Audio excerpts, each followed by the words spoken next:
Jay Prince can suck my mob ties, rapper like gangsters can suck my. You Houston niggas can suck my. I don't give a fuck about none of you. It's Texas on mine, nigga. I run this shit, nigga. Shut your Jay Prince. I'm still talking shit, hoe ass nigga. I made Jay Prince go snitch. I made Jay Prince go snitch on me. Bitch, you talking on the investigation? James Prince. And I'm talking to senior. You thought this was just loud talk on the internet? Nah, this situation just took a sharp turn. What started as back and forth words between Charleston White and Jay Prince Jr. has now exploded after footage hit the web and people can't stop replaying it. The clip alone has the whole hip-hop scene debating, choosing sides, and asking serious questions. And when I say it shifted the energy, I mean the tone changed overnight.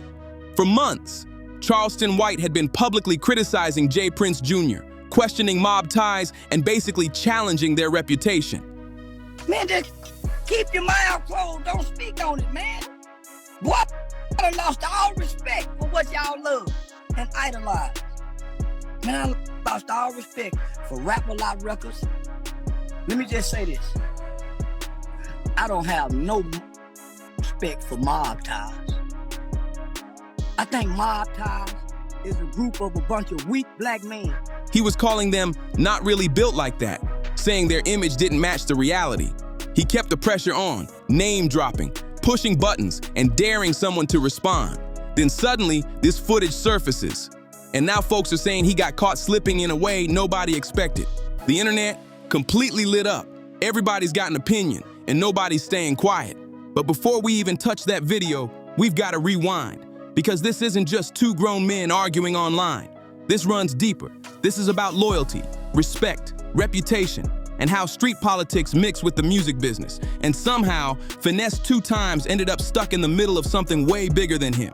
So let's slow it down and really unpack what's going on behind the scenes, because the backstory is just as wild as the footage everybody's talking about.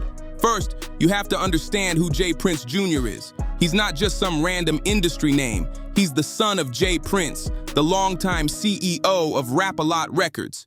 And if you know hip-hop history, you already know that name carries weight. Jay Prince Sr. helped shape the Southern rap movement. He played a role in launching Scarface's career and has been publicly credited with stepping in during major industry disputes, including moments involving Drake. He's known for moving quietly, but strategically. When he speaks, people pay attention, not because he's loud, but because his presence means something. That reputation didn't appear overnight. It's built on decades of relationships, business moves, and influence in Houston and beyond. So when people talk about power in hip-hop, they're not always talking about chart numbers. Sometimes they're talking about connections, respect, and long memory. And that legacy? Jay Prince Jr. stepped into it. Jay Prince Jr. runs Mob Ties, a brand and label that's closely tied to that same family legacy. It's positioned as more than just music. It represents loyalty, structure, and standing on certain principles. I'm a grown man. What the look like sitting down with Jay Prince?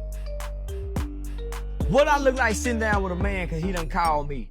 Hey man, I want to have a sit down. I'm a grown man. I ain't sitting down now. Can't no man tell me shit. I don't listen to nobody.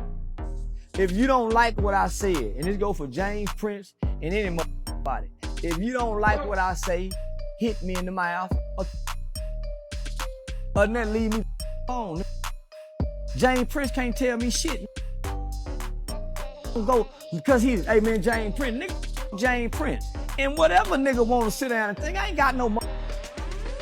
But if my mama calls, say, son, let's sit down and talk. Yes, ma'am, mama, I'll be over there in a minute. Whether you agree with that approach or not, Mob Ties operates with a clear code, and that code is something they take seriously.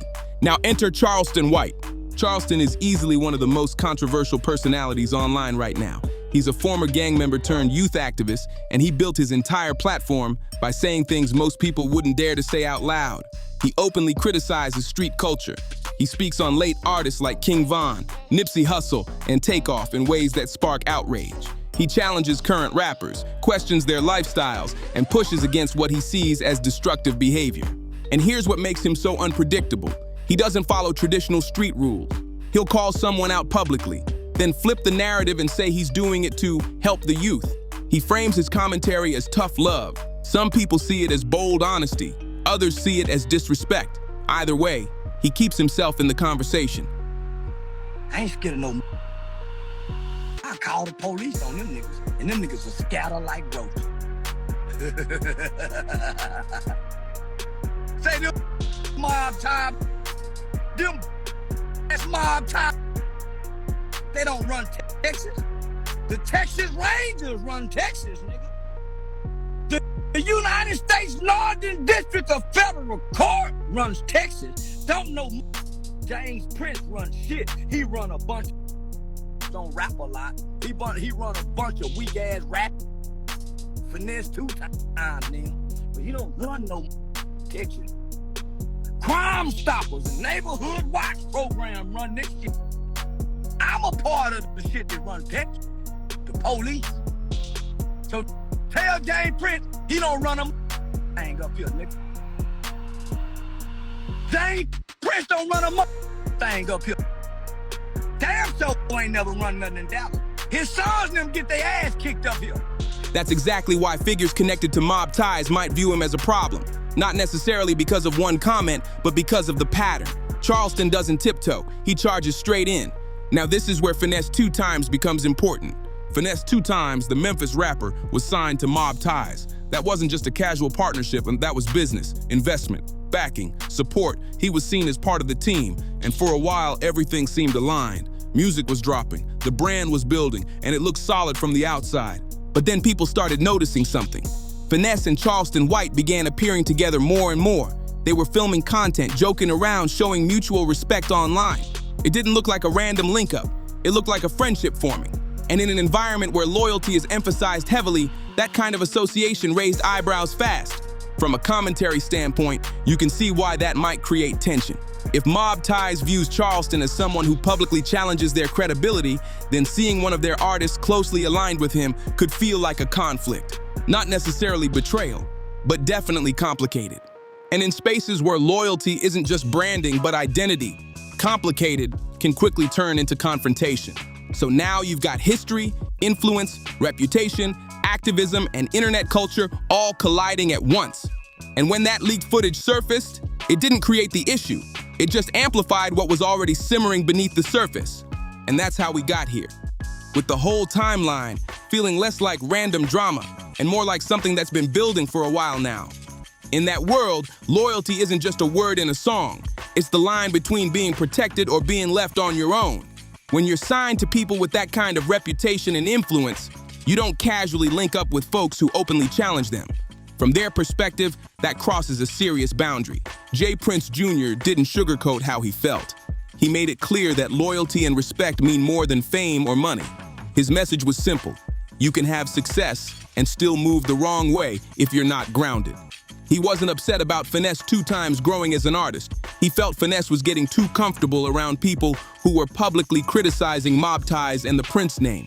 And when your artist, your investment, starts bonding with someone seen as an opponent, that raises alarms fast. Mob Ties put real resources and reputation behind Finesse. In return, the expectation was unity. Instead, it started looking like he was standing in two different camps at once. J. Prince Jr. even said he reached out directly, advising him to step away from online drama and focus on music. But according to Jay, that advice didn't stick. He went as far as suggesting Finesse was aligning more with someone he viewed as untrustworthy than with his own team. In street culture, labeling someone that way can seriously damage how people see them. Then Charleston White took the tension up another level. He went online and openly questioned everything Mob Ties and the Prince family represent. He said he once respected J. Prince but felt that too much public talking changed that image. He argued that powerful figures are supposed to move quietly, not debate online. He even referenced old crime movie legends and historical figures, saying real bosses stay silent and let their presence speak. From a commentary standpoint, that's bold. Charleston wasn't being subtle. He challenged their mystique and legitimacy directly. He even criticized Rap-A-Lot Records, a label with deep roots in Southern hip-hop. For many, that crossed into heavy disrespect. But he didn't stop there. He questioned Mob Ties' toughness, suggesting that if pressure came their way, they wouldn't hold firm. He compared powerful industry figures to well-known incarcerated names, arguing that systems can humble anyone. Whether people agree with him or not, those comparisons were bound to spark outrage. He also aimed directly at J. Prince Jr., claiming he hadn't proven himself independently and benefited from family status. That kind of commentary hits differently in spaces where reputation matters deeply. Now here's the bigger picture. From J. Prince Jr.'s side, this wasn't just about insults, it was about strategy. If Charleston builds content around controversy and Finesse keeps appearing alongside him, that naturally creates friction. Drama drives views, views drive attention, and attention can turn into leverage. Meanwhile, Finesse Two Times was stuck in the middle. What may have started as simple collaborations started looking like alignment. And in a structure built on loyalty, perception matters as much as reality. J. Prince Jr. reportedly tried to handle it privately at first. A phone call, a warning, a chance to reset. That's usually how influential figures prefer to move, behind the scenes. But Finesse kept engaging publicly, continuing the content and conversations. And that's when the situation stopped being quiet tension and started turning into something much louder. That's when J. Prince Jr. decided to step out publicly. Not just to address Finesse Two Times, but to make a broader point. If you're tied to mob ties, you move a certain way. From his angle, this wasn't personal drama. It was about structure and standards. Meanwhile, Charleston White kept escalating things. He even shared that J. Prince Sr. had personally invited him to sit down and talk things through. In certain circles, that kind of invitation is major. It signals a chance to resolve tension face-to-face calmly. But Charleston claimed he brushed it off and continued speaking critically about the family. Then later, he switched the tone and said he might be open to sitting down for Finesse Two Times. That sudden shift had people raising eyebrows, first declining the meeting, then reconsidering once Finesse was involved. To some observers, that felt strategic. Now we get to the footage everyone's whispering about. I can't play it here, and it hasn't been officially released in full, but clips are reportedly circulating in private chats and online spaces. Multiple people claim it shows Charleston in a moment where his energy didn't match the bold persona he displays online. The story going around is that he was approached unexpectedly, without cameras he controlled, and without the usual setup. In street terms, people say he was caught lacking, meaning caught off guard in a vulnerable situation. According to those who've seen the clip, his tone and body language were very different from the fiery character he presents on his platform. No loud challenges, no intense monologues, just a calmer, more cautious version of him. Now here's what makes this interesting. The footage hasn't been posted directly by J. Prince Jr. or mob ties. It's allegedly spreading quietly. And in certain environments, that can speak louder than an official upload. If someone drops something themselves, it can look like they're chasing attention. But when material leaks organically, it changes the narrative without anyone openly claiming responsibility. Some commentators are saying that's calculated. Not about clout, but about leverage. Letting a clip float just enough to shift public perception without turning it into a spectacle. If it had been officially posted, Charleston could argue he was being targeted or bullied. But when it spreads through private channels, it feels more like the streets talking, and that makes it harder to frame. Supporters of Charleston say the clip is being exaggerated, possibly edited, or taken out of context. They argue he's an activist and commentator, not someone claiming to be a street enforcer. From that perspective, acting cautious in real life wouldn't contradict his mission. Critics push back on that. They say you can't repeatedly question people's toughness and character, then downplay it when the energy shifts in person. You can't lean into that persona for months and then detach from it when things get serious. That's where the debate is heating up. What's also telling is Finesse Two Times silence. Observers have noticed he's been much quieter lately, fewer public interactions, less visible alignment with Charleston. Rumors suggest he may be trying to smooth things over with mob ties before the situation closes doors permanently. And from a career standpoint, that makes sense. Finesse is building a music career in an industry where relationships matter heavily. Charleston operates in content and commentary. Controversy fuels his platform. But for an artist tied to labels, bookings, and partnerships, every alliance carries weight. At the end of the day, these two men were never playing the same game. Charleston thrives in chaos and debate. Finesse depends on long-term industry connections. And when those worlds collide, somebody usually ends up learning the hard way that online energy doesn't always translate the same offline. Now the big question is, does this footage permanently shift how people see Charleston White, or does it just add another chapter to an already complicated story? One thing's clear. The narrative around this beef has changed and everybody's watching what happens next. Now let's talk about what this really means for Finesse Two Times. He's sitting in a tough spot. There's the contract situation. There's tension in Memphis. There's pressure in Houston. There are strained industry relationships. And on top of that, there's the perception that he picked the wrong side at the wrong time. In this business, perception can close doors faster than anything. J. Prince Jr. basically laid out the terms without saying too much. He suggested that if loyalty had stayed intact, they would have let Finesse out of his contract peacefully. That's not a small statement. That's a clear signal. Handle things the right way, show respect, and there's a smooth exit. Keep moving, funny, and it gets complicated. Simple as that. That alone tells you this wasn't just about internet jokes. This was about structure and alignment, because once loyalty gets questioned publicly, it becomes bigger than music. And then there's the footage. What people are reacting to isn't just the clip itself. It's what the clip represents. Charleston White built a powerful online identity in 2024. He positioned himself as fearless, outspoken, untouchable because he's an activist with a platform. He talks boldly. He challenges reputations. He says things most people wouldn't dare to say on camera. But the leaked video, at least according to those who claim to have seen it, shows a different vibe when the environment isn't controlled. No studio lights, no live stream, no audience in the comments cheering him on, just real life. And that contrast is what has everyone debating right now. Let's zoom out for a second. This situation isn't just about Charleston White and J. Prince Jr. It represents a bigger shift in hip-hop culture. We're in an era where internet personalities can openly criticize legendary names without immediate pushback. Social media changed the game. Cameras are everywhere. Legal systems are stricter. Public optics matter more than ever. So a lot of the old rules don't apply the same way they used to. Back in the 90s and early 2000s, certain lines just weren't crossed publicly. Now, lines get stepped on daily, and it's labeled as content. Charleston has built his brand off breaking those lines.